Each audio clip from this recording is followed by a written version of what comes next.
Hello everyone, সবাই কেমন আছো? আশা করছি সবাই ভালো আছো আর আমিও ভালো আছি। আমি তিশা, আমি আরেকটি মিনি ব্লগ নিয়ে চলে এসেছি। তো অনেক দিন আগে থেকেই ভাবছিলাম যে মিনি ব্লগ দেবো আর দেওয়া হচ্ছিল না। তো আজকে নিয়ে চলে এসেছি মিনি ব্লগ। তো মামা বাড়িতে গিয়েছিলাম, সেই রকম কোনো আর ভিডিও করা হয়নি। তো যে অনেক ঘোরাঘুরি করেছিলাম, কিছুই করা হয়নি। তো এই যে মামা বাড়ি থেকে বাড়ি ফেরার পথে তখন ভিডিও করলাম। এই যে দিদি, আমার মাসির মেয়ে সবাই মিলে একসঙ্গে গিয়েছিলাম, একসঙ্গে দেখা হয়। এই জন্য অষ্টম প্রহর ছিল মামা বাড়িতে, তো সেখানে গিয়েছিলাম। আর এখন যাচ্ছি সবাই একসঙ্গে আবার ঘর যাচ্ছি।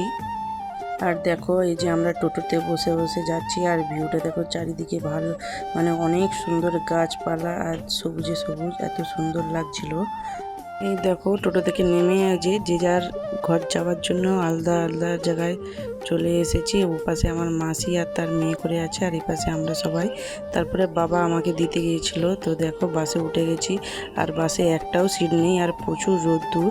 তো আমরা দাঁড়িয়ে দাঁড়িয়ে চলে গেছিলাম। তারপরে এই ডেবরাতে এসে একটা টেকার ধরে এই যে বালিচককে চলে এসেছি। আবার বালিচকের রেলগেট এখানে পড়ে গেছে। তারপরে বালিচকের রেলগেট থেকে আমরা হেঁটে পেরিয়ে এসে এখানে দাঁড়িয়েছিলাম বাসের জন্য। আর এইখানে মেয়েকে একটা আইসক্রিম কিনে দিয়েছিলাম।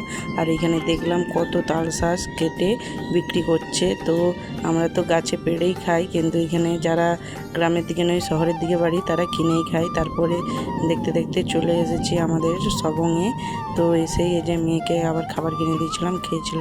তারপরে আমার জায়ের ছেলে এসেছিলো আমাকে নিতে, তারপরে আমরা চলে এসেছি, দিয়ে বাড়ি চলে এসেছি। তো আমার মিনি ব্লগটা কেমন লাগলো অবশ্যই জানিও।